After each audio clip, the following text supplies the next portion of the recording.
అడ్వాన్స్గా అందరికీ 15th రోజు చేసుకోబోతున్న మహాశివరాత్రి శుభాకాంక్షలు. సో ఒక 23 years జర్నీలో ఒక 60 సినిమాలు కంప్లీట్ చేసిన మా ఎస్విసి సంస్థకి ఇప్పుడు దిల్ రాజు డ్రీమ్స్ అనేది ఇంకొక యాడ్. 60 సినిమాల్లో సరే మీ అందరికీ తెలిసిన హిస్టరీ ఒక మాటలో కంప్లీట్ చేస్తాను. ఒక 10 సినిమాలు స్టార్స్తో తీస్తే అందులో 2 సినిమాలు ఆడలేదు. స్టార్స్తో 8 సినిమాలు సక్సెస్. అలాగే mid range and small films more than 70% success. అలా జర్నీ చేస్తున్నప్పుడు ఈ దిల్ రాజు డ్రీమ్స్ గురించి లాస్ట్ ప్రెస్ మీట్లో చెప్పడం జరిగింది మీ అందరికీ.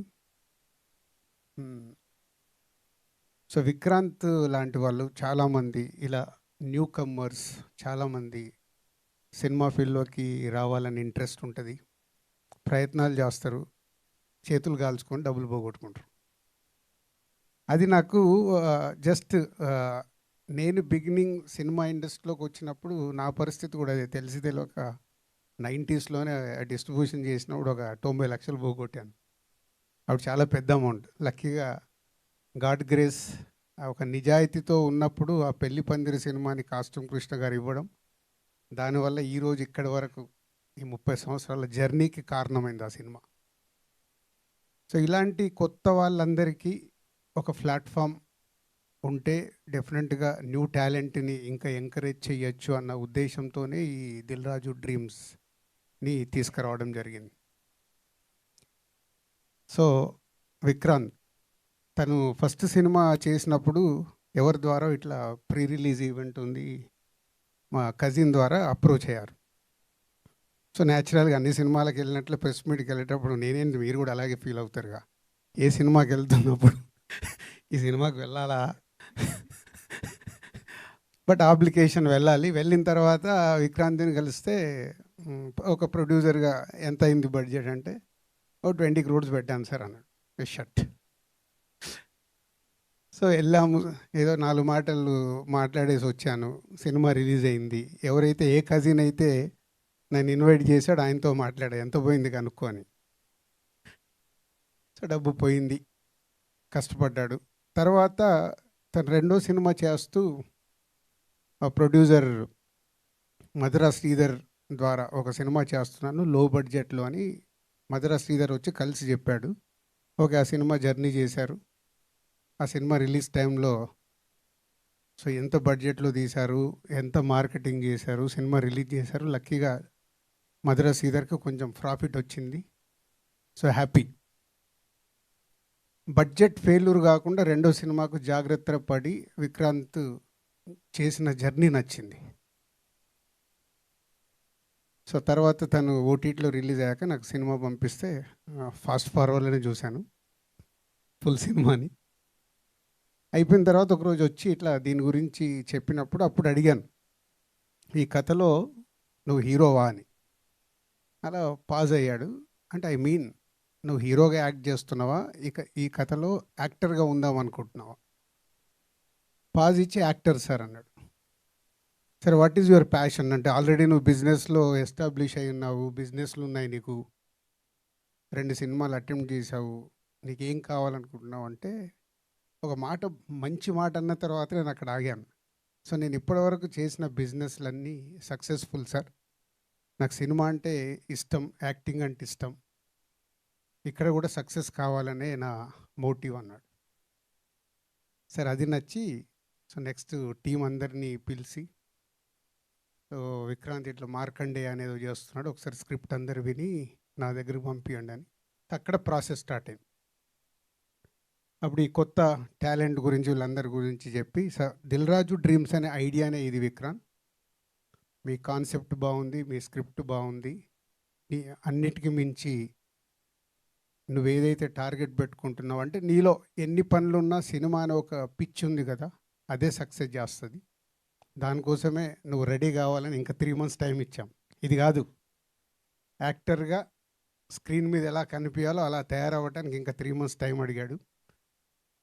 సో ఈ మార్కండే అని దిల్ రాజు డ్రీమ్స్లో ఫస్ట్ సినిమాగా చేయటానికి మెయిన్ రీజన్ ఈ స్క్రిప్ట్లో ఉన్న విషయం అదే ఈ గ్లిమ్స్లో వాళ్ళు అనుకొని ఈరోజు ప్రేక్షకులకు చూపించారు. సో మీడియా మిత్రులు కూడా మన కొందరు చూసి ఆల్రెడీ దీని గురించి చాలా పాజిటివ్గా ట్వీట్స్ చేయడం, వెబ్సైట్స్లో రాయడం జరిగింది. వాళ్ళందరికీ కూడా థ్యాంక్ యూ వెరీ మచ్. ఎందుకంటే మీకు చిన్న సినిమాల్లో కంటెంట్ నచ్చితే మీరే భుజాల మీద వేసుకుంటారన్నది నాకు తెలుసు. బలగం అప్పుడే చూశాను. ఆ చిన్న సినిమాలకు మీరు చాలా అడ్వాంటేజ్ అవుతారు. పెద్ద సినిమాలకు వచ్చే వరకు చాలా ఈక్వేషన్స్ ఉంటాయి. So thank you very much. So ఈ టీం అందరికీ జస్ట్ ఇది ఈరోజు గ్లిమ్స్ చూపించి ముందుకు తీసుకెళ్తున్నారు. సో ఇది 2027 మహాశివరాత్రికి రిలీజ్ కాబోతుంది. ఎందుకంటే చాలా విఎఫ్ఎక్స్తో కూడుకున్న సినిమా. కంప్లీట్ అయిన తర్వాత కూడా చాలా జాగ్రత్తగా ఆ విఎఫ్ఎక్స్ని చూసుకుంటూ సినిమాని రెడీ చేసి ప్రేక్షకులకు తీసుకురావాలి. And Vikrant director, DOP, music director. Vikrant కాకుండా వీళ్ళందరూ కొత్త వాళ్ళు. మీ అందరికీ ఇందాక డైరెక్టర్ అన్నట్టు అంటే గ్లిమ్స్ చూపియగానే మనకు ఒక పాజిటివ్ వైబ్ వచ్చిందంటే ఇది పట్టుకొని మళ్ళీ మీరు ఇదే థియేటర్లో మార్నింగ్ షో చూపించే వరకు అదే ఎనర్జీ, అదే మోటివ్ ప్రేక్షకులకు రైట్ సినిమా చూపించడానికి మీకు ఇది ఒక just medicine. So all the best. And Dil Raju డ్రీమ్స్లో ఈ మార్కండేయతో పాటు ఇంకొక 4 స్క్రిప్ట్స్ రెడీ అయ్యాయి. 2 ఓటీటీ ఒరిజినల్స్గా, 2 థియేటర్స్కి వచ్చేలాగా. అవి కూడా 2026లోనే వస్తాయి. సో ఆల్మోస్ట్ 4 to 5 ప్రాజెక్ట్స్ 2026లో దిల్ రాజు డ్రీమ్స్ ద్వారా రాబోతున్నాయి. సో దీంట్లో అందరు కొత్త వాళ్ళతో మ్యాక్సిమం అవకాశాలు ఇస్తూ న్యూ కాంటెంట్ని తీసుకురావాలనే ప్రయత్నం. ఎంత సక్సెస్ అవుతాము ఏంటి అనేది కాలమే నిర్ణయిస్తుంది. బట్ దిల్ రాజు ఎలా అయితే బిగినింగ్లో కొత్త వాళ్ళకి కొత్త సినిమాలు తీస్తూ చేసుకొచ్చాడో, ఇప్పుడు ఈ దిల్ రాజు డ్రీమ్స్ టీం ఎవరైతే ఉన్నారో అందరికీ అదే చెప్తున్నాను. Required is a new content, new టాలెంట్ని ఇండస్ట్రీకి తీసుకురావాలి. సో వాళ్ళందరికీ దిల్ రాజు డ్రీమ్స్ అనే ప్లాట్ఫామ్ యూజ్ అవ్వాలి అనేది motive. So will wait and watch. 1 ఇయర్లో రాబోతున్న ఈ 4-5 సినిమాలు ఎక్కడి వరకు తీసుకెళ్తాయి దిల్ రాజు డ్రీమ్స్ అని. ఏదైనా నేను రిజల్ట్నే నమ్ముతాను. స్టార్టింగ్ అనేది మనకు ఒక ఇందాక వీళ్ళకి చెప్పినట్టు అది కూడా మాకు ఎనర్జీ. ఎన్ని ప్రాజెక్టులు మొదలు పెట్టామనేది కాదు, ఎన్ని ప్రాజెక్టులతో రిజల్ట్స్ వచ్చాయి, ఎంతమందికి అది ఉపయోగపడింది అనేది ఫైనల్ రిజల్ట్.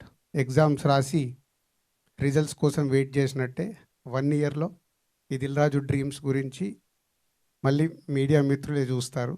సక్సెస్ వచ్చినప్పుడే మీరే సార్ బెస్ట్ ఫిలిమ్స్ ఇచ్చారంటారు, ఇవ్వకుంటే మీరే సార్ రాంగ్ కంటెంట్స్ వచ్చినాయని చెప్తారు. రెండుకి నేను సిద్ధం. ఎందుకంటే ఇది ఒక ప్రయత్నం.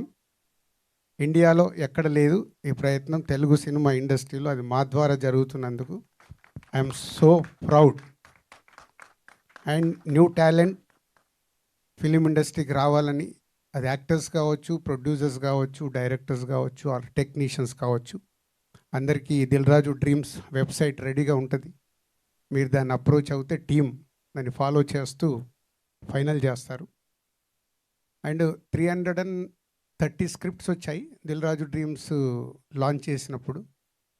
టీంకి 100 స్క్రిప్ట్సే చదవటానికి అవకాశం దొరికింది. సో ఇంకా 200 స్క్రిప్ట్స్ పెండింగ్ ఉన్నాయి.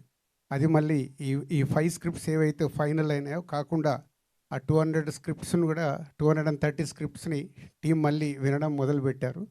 బట్ ఆ కాంటెంట్లో ఓకే అయిన కాంటెంట్ కూడా 2027కే పుష్ చేయబడుతుంది.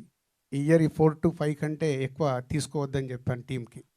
అది కూడా బర్డెన్ అయితే రిజల్ట్స్ మారిపోతాయి. సో కొంచెం జాగ్రత్తగా వెళ్ళాలని టీం అందరికీ నేను చెప్పడం జరిగింది. Thank you very much.